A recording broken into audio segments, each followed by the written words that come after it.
बिस्मिल्लाहिर्रहमानिर्रहीम। अस्सलाम वालेकुम नादरीन, आप यूट्यूब और फेसबुक चैनल देख रहे हैं। मैं राना उज़ैर हूं।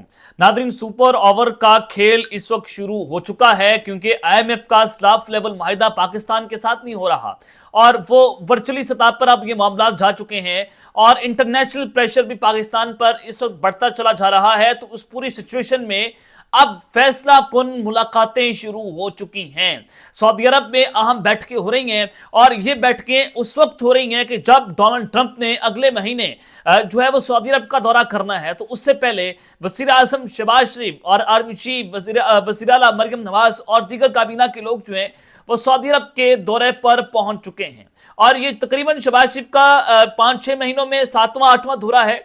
तो ये दौरा बहुत इंपॉर्टेंट है, उसकी टाइमिंग बहुत अहम है। इस दौरे में उनकी मुलाकात हुई है कुछ अहम लोगों से, मोहम्मद बिन सलमान से, और ये मुलाकातें जो हैं उनका मुकम्मल हवाल तो आपके सामने रखना है। लेकिन सऊदी अरब में इस वक्त चल क्या रहा है, किन बुनियादों के ऊपर जाकर ये मुलाकातें हो रही हैं, इमरान खान के हवाले से क्या इसमें कोई डिस्कशन हो रही है या नहीं हो रही, उसकी रिहाई के ऊपर जो है वो अरब ममालिक क्या बात कर रहे हैं, तमाम डिटेल्स तमाम तफसीलात आपके सामने आज के इस व्लॉग में रखने हैं।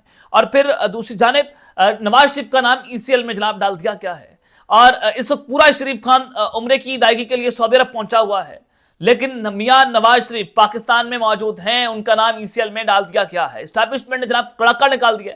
ये क्या खबर है और नवाज शरीफ के हवाले से क्या इतलात आ रही हैं, ये भी डिटेल्स मैंने आपके सामने जो है वो रखनी है। और फिर इमरान खान की रिहाई की तरफ पहला कदम जनाब उठ चुका है और आज अमेरिका से पहली बड़ी ब्रेकिंग न्यूज और काम वहां पर शुरू हो गया है।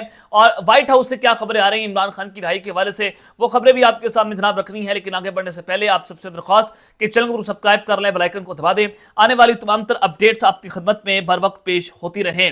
नाज़रीन देखिए, इस वक्त हुकूमत जो है वो फॉर्म 47 की बुनियाद पर जुआई हुई है, उसको ये बड़ा वाज़ेह तौर पर पैगाम एस्टैब्लिशमेंट की तरफ से पहुंचा दिया गया। मुनीफ फारूक साहब बड़े करीबी जर्नलिस्ट हैं एस्टैब्लिशमेंट के और वही लाइन लेते हैं जो हमारी एस्टैब्लिशमेंट सोचती है या फिर उनको पीछे से पहुंचाई जाती है। तो लिहाजा ये कुछ सोर्स ऑफ मीडियम हैं जिनके जरिए पैगामात सियासतदानों को और आवाम को पहुंचाए जाते हैं। तो मुनीफ फारूक साहब उन मीडियम में से एक मीडियम है, तो लिहाजा उनकी जानिब से दावा किया गया है। मुनीफ फारूक कहते हैं कि कौमी सलामती कमेटी का जो इजलास हुआ उसमें अगरचा सियासी क़यादत भी मौजूद थी लेकिन वहां पर कोई फैसला नहीं हुआ। जनाब वो कह रहे हैं कि सियासी क़यादत तो वहां पर मौजूद थी लेकिन कोई फैसला नहीं हुआ, फैसले कहीं और हुए हैं, फैसले कहीं और ले लिए गए हैं। साथ चलना है तो ठीक है बिस्मिल्लाह, अगर नहीं चलना तो सवा बिस्मिल्लाह। ये पैगाम एस्टैब्लिशमेंट की तरफ से पहुंचाया गया है हुकूमत को, जनाब साथ चलना है तो चले, नहीं चलना तो सवा बिस्मिल्लाह, आप अपना काम करें। यानी कि अंदाजा करें कि ये जो फॉर्म 47 की गवर्नमेंट है ये एक फैसला लेने की ताकत भी नहीं रखते, ये एक फैसला नहीं ले सकते।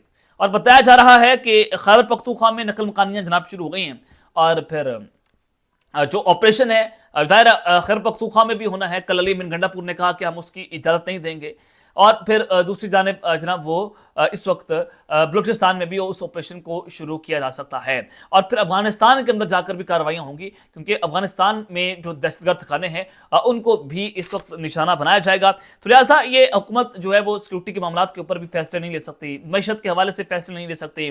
जनाब वज़ीर आज़म शहबाज शरीफ साहब ने सऊदी अरब जाना हो तो वो आर्मी चीफ को साथ उनको लेकर जाना पड़ता है। तो लिहाजा ये जो है इंतहाई नालायक तरीन टोला पाकिस्तान के ऊपर मुसल्लत कर दिया गया है। शर्म आनी चाहिए हमारे मुल्क को कि हम किस जानिब इस मुल्क को ले जाना चाहते हैं कि ये एक फैसला लेने की ताकत भी नहीं रख सकते।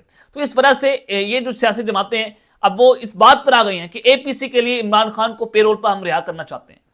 अब वो ही कहते हैं कि हम तो चाहते हैं लेकिन फैसला तो कोई और होगा, किसी और ने रिहा करवाना है, अगर वो नहीं चाहेंगे तो इमरान खान कैसे रिहा होंगे। तो लिहाजा ये बात बड़ी अहम है कि इस वक्त सियासी क़यादत भी इमरान खान की तरफ देख रही। और कल रात को भी अपोजिशन इत्तेहाद का अहम तरीन इजलास हुआ मुस्तफा नवाज खोखर की रहाइशगाह पर और मौलाना फजल रहमान वहां पर मौजूद थे। तो लिहाजा वो कह रहे हैं कि ईद के बाद हम बड़ी तहरीक का ऐलान करने जा रहे हैं। तो लिहाजा ईद के बाद जो है वो दमादम मस्क अंदर होगा। अब मैं आपको बता रहा हूं कि जो शहबाज शरीफ और आर्मी चीफ की फैसला को मुलाकातें शुरू हो गई हैं, ये मुलाकातें अब तक की सबसे अहम मुलाकातें हैं। जनाब वज़ीर आज़म शहबाज शरीफ कल 4 रोज़ा दौरे पर जो है वो सऊदी अरब पहुंचे, वज़ीर आला मरियम नवाज उनके साथ थी और मैंने आपको बताया था कि नवाज शरीफ साहब भी उनके साथ जाएंगे, वो खबर मैं आपको देता हूँ। लेकिन army chief general Asim Munir साहब जो हैं वो भी इस दौरे में उनके साथ जनाब मौजूद हैं। अब वज़ीर आज़म शहबाज शरीफ ने मोहम्मद बिन सलमान से मुलाकात की है जिसमें दो तरफा ताल्लुकात और बाहमी दिलचस्पी के अमूर पर तबादला ख्याल किया गया है। मुलाकात के मौके पर Ishaq Dar, army chief general Asim Munir, वज़ीर आला पंजाब मरियम नवाज भी मौजूद थी। मुलाकात में पाकिस्तान और सऊदी अरब के दरमियान मजबूत और तारीखी ताल्लुकात की अहमियत पर जोर दिया गया। इक्तिसादी, तजारत, सरमायाकारी, तवानाई और दफाई शोबों में ताउन बढ़ाने पर भी बातचीत हुई है। दोनों रहनुमाओं ने पाकिस्तान और सऊदी अरब के दरमियान बढ़ते हुए इक्तिसादी ताउन पर इत्मीनान का इजहार किया और वज़ीर आज़म ने अहम शोबों में सरमायाकारी बढ़ाने के लिए सऊदी अरब के अज़्म को सराहा। अब दोनों अतराफ ने इलाकाई सलामती के मसाइल से निपटने के लिए मुश्तरका कोशिशों की अहमियत को तस्लीम करते हुए दिफाई और सिक्योरिटी ताउन को मजीद मजबूत बनाने के अज़्म का इआदा भी किया है। अब लिहाजा ये जो बड़ी इंपॉर्टेंट मुलाकात हुई है, सऊदी अरब के हवाले से 8वां चक्कर लगा रहे हैं और यहां पर सऊदी अरब पाकिस्तान में सरमायाकारी नहीं ला रहा। वो कह रहे हैं कि हाउसिंग ऑर्डर करें, आप अपने मुल्क में पॉलिटिकल स्टेबिलिटी लाएं। पहले कहा जा रहा था कि सऊदी अरब $25 अरब की सरमायाकारी ला रहा है, 23 की ला रहा है, $30 अरब आ जाएगा। अभी तक सऊदी अरब पाकिस्तान में कोई भी सरमायाकारी जो है बराह रास्त नहीं लिख रहा है और इस साल 45% की कम तरीन सतह पर पाकिस्तान में गैर मुल्की सरमायाकारी जो है पहुंच चुकी। डायरेक्ट इन्वेस्टर पाकिस्तान में आ नहीं रहा। इसकी सबसे बड़ी वजह यह है कि एक तो फॉर्म 47 के जो ये टोला हमारे ऊपर मुसल्लत है, दूसरा अहम वजह कि मुल्क में पॉलिटिकल स्टेबिलिटी नहीं है, तीसरी अहम वजह कि पाकिस्तान में इस वक्त दहशतगर्दी बढ़ती चली जा रही है। अब इन तीनों चीजों को ये जिम्मेदारी डालते हैं इमरान खान की के ऊपर कि इमरान खान ने ये किया। अगर इमरान खान ने अपने 3-4 सालों में अगर अच्छा काम नहीं किया तो अब आपने 3-4 सालों में क्या कर लिया? आप तो कह रहे थे कि हमने मुल्क को डिफॉल्ट होने से बचा लिया। बताएं हमें कि आज क्या हमारे मुल्क की सूरत हाल है? आप कह रहे थे कि इमरान खान ने टीटीपी के दहशतगर्द पाकिस्तान बसाए हैं, तो आपने क्या किया उनको रोकने के लिए? उसके दौर में तो जाफर एक्सप्रेस नहीं हुआ। सवाल तो जाफर एक्सप्रेस का इस हुकूमत से होगा, सवाल तो बन्नू कैंटकाब से होगा, खान से तो नहीं होगा। खान से तो उसके दौर के सवालात होंगे और हम पूछेंगे सवाल। आपके दौर के सवाल आपसे पूछे जाएंगे कि जाफर एक्सप्रेस हुआ, किसके पास रिपोर्ट होनी चाहिए थी? खान के पास होनी चाहिए थी। आपके हमारे फौजी जवान शहीद हो रहे हैं, खान ने करवाए। फौजी जवान शहीद हो रहे हैं, ये मुल्क का बहुत बड़ा आलमी है कि हम इसका मुतम्मिल नहीं हो सकते। और बजाय इसके कि आप मुल्क को, एक कौम को एक जो है वो एक पेज पर इकट्ठा करते हैं, आपने कौमी सलामती कमेटी का इजलास बुलाकर उसमें अपोजिशन नहीं आई, आपने कौम को डिवाइड कर दिया कि जिस पार्टी के पीछे 2.5-3 करोड़ वोटर खड़ा हुआ है, आपने उसी को कौमी सलामती कमेटी के इजलास के अंदर नहीं बुलाना तक जो है वो गवारा समझा। आपने कहा ठीक है आ जाए, खान से मुलाकात करवाते तो हमें पता चलता है कि हुकूमत सीरियस है। लेकिन हुकूमत की सीरियसनेस का अंदाजा आप यहां से लगा सकते हैं कि हुकूमत जो है वो, ये हुकूमत के हाथ में भी कुछ नहीं है। बेसिकली ये बेचारे वो भी मजबूर हैं कि उनको घर जाना चाहिए, वो इस्तीफा देकर घर जाएं कि जनाब ताकत हमारे पास नहीं है। लेकिन वो इस वक्त चूंकि यशिया कर रहे हैं, वो जनाब मुल्क को दोनों हाथों से लूट रहे हैं, दोनों हाथ पाँव से मुकम्मल हर तरह से मुल्क को लूटा जा रहा है। तो लिहाजा एक खबर जनाब ये है कि फैसला कुन मुलाकातें सऊदी अरब के अंदर हो रही हैं और फिर डोनाल्ड ट्रंप जो हैं वो, उनके हवाले से खबर आप जरा वो भी देना चाहता हूँ कि वो भी अगले महीने सऊदी अरब का दौरा करेंगे और उससे पहले वहाँ पर जाना और ये चीज़ें जो किसी और जानिब इशारा कर रही हैं। तो मियां नवाज शरीफ साहब का नाम ईसीएल में डल्ला एस्टैब्लिशमेंट ने जनाब कड़ाका निकाल दिया है। देखिए इस पूरा खानदान, शरीफ खानदान जो है वो सऊदी अरब बैठा हुआ है, लेकिन मियां नवाज शरीफ साहब क्यों नहीं गए? मियां नवाज शरीफ साहब ने भी उम्रा अदा करने आखिरी अशरे में रमजान के वहां पर जाना था, लेकिन उनको अब नहीं जाने दिया जा रहा। उनको पहले भी उन्होंने बहुत कोशिशें की कि उनको सऊदी अरब जाने दिया जाए। वो पहले लंदन भी जाना चाहते थे अपनी बीमारी का इलाज करवाने के हवाले से, लेकिन उनको इजाजत नहीं मिल सकी और वो इस कमरे के अंदर बंद है, वो कहीं नहीं जा रहे, उनकी मुलाकातें बहुत महदूद है। तो लिहाजा अब एक और आम खबर आपको देना चाहता हूँ कि अब खबर आ गई है ज़राए से कि नवाज शरीफ की तबीयत जो है वो नासाज हो गई है। तो लिहाजा जो डॉक्टर है उन्होंने उन्हें मुकम्मल तौर पर आराम करने का मशवरा दे दिया है। ज़राए ने कहा है कि वो मुकम्मल तौर पर बेड रेस्ट पर हैं। उनके साथी मौलिश डॉक्टर अदनान रोजाना की बुनियाद पर नवाज शरीफ का मुआयना कर रहे हैं। साथ ही डॉक्टर ने नवाज शरीफ को हवाई सफर करने से मना कर दिया है। नवाज शरीफ का मामूल है कि वो हर बार रमजान मुबारक का आखिरी अशा सऊदी अरब में जाकर गुजारते हैं, मक्का मुकर्रमा मदीना मुनव्वरा में गुजारते हैं। इस बार भी उनकी ख्वाहिश थी कि वो इस माह सियाम का आखिरी अशा सऊदी अरब में ही गुजारे, तमाम उनकी मौलिश की जानिब से उन्हें हवाई सफर करने से रोक दिया गया है। अब आप अंदाजा करेंगे, टाइमिंग बड़ी इंपॉर्टेंट है।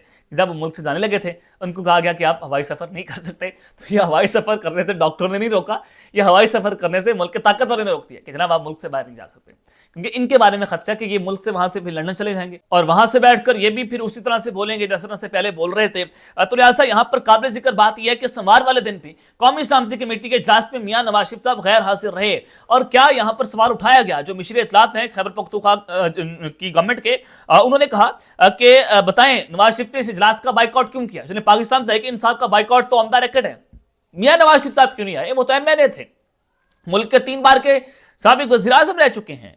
क्या मियां नवाज शरीफ की गैर मौजूदगी दहशतगर्दों की हिमायत है? सवाल पूछ रही थी एकेपी की गवर्नमेंट। क्या मियां नवाज के प्लेटलेट्स फिर गिर गए हैं कि इजलास में नहीं आए? तो लिहाजा यह बताना जरूरी है कि अब उनको बाहर जाने से भी रोक दिया गया है। अब तक की बड़ी आम खबर है, तो ये आप इसको मामूल से हट कर लें, ये गैर मामूली खबर है। इसको अंदाजा करें कि चीजें किस तरफ जाना चाह रही हैं। और ये वही बात है कि ताकतवरों ने बता दिया कि हमारे साथ रहना चाहते हैं तो चले, वरना सवा बिस्मिल्लाह। तो अब इमरान खान की राय के हवाले से खबर जो अमेरिका से आ रही है, जरा वो भी आप जरा जनाब सुन लें कि तो तर्जमान अमरीकी महकमा खारजा है, जो नुमाइंदा है ट्रंप की, उनसे इमरान खान की रिहाई के हवाले से जो है वो सवाल पूछा गया। तो उन्होंने इस सवाल के मौके पर जवाब दिया कि देखें, अभी तो डोनाल्ड ट्रंप अपने ही ऑरा से नहीं निकल रहे, उनको भी 8 हफ्ते हुए हैं आए को। और फिर वो जो है वो पहले यूक्रेन और रशिया वॉर में लगे रहे, और फिर 2.5 घंटे तक उनकी रशियन जो सदर हैं पुतिन से मुलाकात हुई, और ज़ेलेंस्की वाला मामला, और फिर वो फिर गजा और इसराइल का इशू, और फिर जनाब वो अपने ही मुल्क में एग्जीक्यूटिव ऑर्डर के अंदर फंसे हुए भी वो पाकिस्तान की तरफ नहीं आए। वो पाकिस्तान की तरफ आएंगे, फिर हम इसके ऊपर मुकम्मल तौर पर जवाब देंगे। लेकिन पाकिस्तान का मीडिया इस पर जो है वो ये बता रहा है कि अमेरिका ने एक बार फिर से एब्सोल्युटली नॉट कह दिया है। इमरान खान के हवाले से उन्होंने जवाब देने से इनकार कर दिया कि जनाब ये हमारा मामला नहीं है, ये उनके अपने मुल्क का अंदरूनी मामला है। लेकिन असल खबर मैंने आपको बता दी है कि उन्होंने कहा कि अभी हम पाकिस्तान की तरफ नहीं आए, अभी यहाँ पर हमारी पॉलिसी वाज़ेह नहीं हो रही, तो ये चंद दिनों के बाद चीज़ें ये भी वाज़ेह हो जाएंगी। लेकिन आपको ये बताऊं कि जो लोग कह रहे हैं कि इमरान खान को एब्सोल्युटली नॉट कहा गया है, चले उनको तो कह दिया है, जो रियासत की सतह पर आपके जो ताल्लुकात बने हुए हैं, कि आपके मुल्क पर पाबंदी लग रही है, आपको ऑरेंज येलो लिस्ट के अंदर उसने डाल दिया अमेरिका ने, आप वीज़े नहीं ले सकते अमेरिका के। इसका जवाब कौन देगा? हर चीज इमरान खान इमरान खान इमरान खान आपने लगाकर इस मुल्क की मंजी ठोक के रख दी है। इस मुल्क के जो हालात आपने कर दिए वो आपके सामने है। इसका जवाब कौन देगा? जनाब आपके ऊपर सफिया पाबंदियां लग रही हैं और आप माफिया तलाफियां मांग रहे हैं कि जनाब हमें माफ कर दें। इस सवाल का जवाब भी डिकअप करने की जरूरत है। अब तक के इतना ही, अपना ख्याल रखिएगा और अपने नाज़मीन के बाद पाकिस्तान जिंदाबाद।